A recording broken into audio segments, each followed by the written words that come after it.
பொய்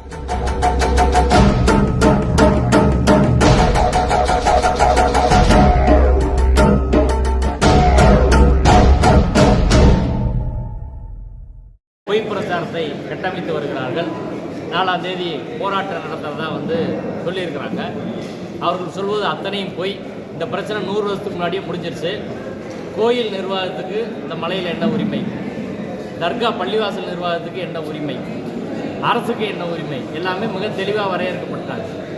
1923 ஆகஸ்ட் 25ஆம் தேதி Madurai first additional சப்கோர்ட்டில் மிக தெளிவாக நீதிபதி ராம் ஐயர் அவர்கள் தீர்ப்பு கொடுத்துருக்கிறார். அவர் நேரடியாக அங்கே விசிட் பண்ணி தர்கா, பள்ளிவாசல், நெல்லித்தோப்பு, மண்டபம், கொடிமரம், அதுக்கு போகிற பாதை எல்லாமே இஸ்லாமியர்களுக்கு தர்கா நிர்வாகம் சொந்தம்னு சொல்லிட்டாங்க.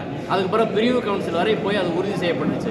1978 மீண்டும் அது உறுதி செய்யப்பட்டுச்சு. அப்போ நீதிமன்ற தீர்ப்பால் உறுதி செய்யப்பட்ட ஒரு விஷயத்தை இப்போ திரும்ப எடுத்து பிரச்சனை பண்ணுறாங்க. அவர்கள் அரசு நிர்வாகம் அதுக்கு முழுக்க துணை போகுது. அதை கண்டிக்கிறோம்.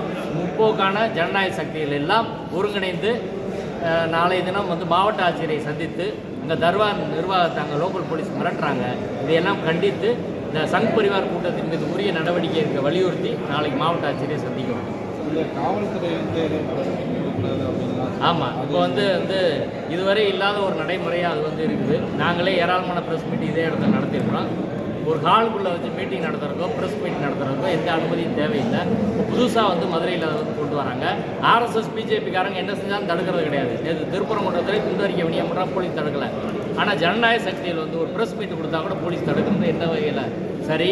இது ஜனநாயக நாடா, அரசியல் சட்ட நாடா? முதல்வர் இதில் தலையிடணும்னு கேட்குறோம் சார். அந்த நீதிமன்றம் இது சொன்னீங்க. ஆமாம், அதில் என்ன சார் சொல்கிறாங்க? அரசுக்கு என்ன உரிமை, கோயிலுக்கு என்ன உரிமை? அது கோயில் சார்பில் அரசாங்கத்துக்கும் தர்கா நிர்வாகத்துக்கு எதிராக அந்த வழக்கு போடுறாங்க. அதில் 3 பேரும் உரிமை என்னன்னு வரையறுத்துக்கிறாங்க. அந்த முருகன் கோயில், அந்த பெரும்பாலான மலை கோயில் நிர்வாகத்துக்கு சொந்தம். இந்த தர்கா இந்த உள்ள பகுதிகள் பள்ளிவாசல்லாம் இஸ்லாமியர்களுக்கு சொந்தம். கோயிலுக்கு அப்புறம் இருக்கிற வீதிகள் எல்லாம் அரசாங்கத்துக்கு சொந்தம், லோக்கல் உள்ள அரசாங்க நிர்வாகத்துக்கு சொந்தம் அப்படின்றத மிக தெளிவாக சொல்லியிருக்கிறாங்க. இதில் கோயில் நிர்வாகம் இப்போ பிரச்சனை பண்ணல, அரசாங்கம் பிரச்சனை பண்ணல. சம்மந்தம் இல்லாத வேலூர் இப்ராஹிம், கச்சிராஜாவும், காடேஸ்வர சுப்பிரமணியம் இவர்கள் பிரச்சனை பண்ண வேண்டிய அவசியம் என்ன? லோக்கல் மக்கள் ஏதாவது சொன்னாங்களா? அங்கே உள்ள காலங்காலமாக அங்கே என்ன மரபு இருக்கோ அதை தான் கடைப்பிடிக்கிறாங்க. அங்கே எல்லா மக்களும் ஒற்றுமையாக இருக்கிறாங்க. ஒற்றுமையை சீர்குலைப்பதற்காக 2026 தேர்தலில் திருப்பரங்குன்றம் தொகுதியை குறிவைத்து பாஜக இறங்கி இருக்கிறது. அதுக்காக கலவரத்தை உருவாக்க முயற்சி பண்ணுறாங்க. சர்வாதிகாரம் ஜனநாயக அமைப்புகளுக்கு, மதச்சார்பற்ற சக்திகளுக்கு, ஜனநாயகத்தை அவங்களுக்கு கூடுதலாக பார்ப்பனிய வைதிக சக்திகளுக்கு, கலவரத்தை தூண்டும் சக்திகளுக்கு கூடுதலாக இவங்க செய்கிறாங்க. இது என்ன வகையான ஆட்சி அப்படின்றதான் எங்கள் கேள்வி. நாங்கள் போலீஸ் என்ன பண்ணாலும், நாங்கள் தூத்துக்குடி துப்பாக்கி சூழல் பல்வேறு பிரச்சனையை மக்களோடு நின்று போராடி இருக்கிறோம்.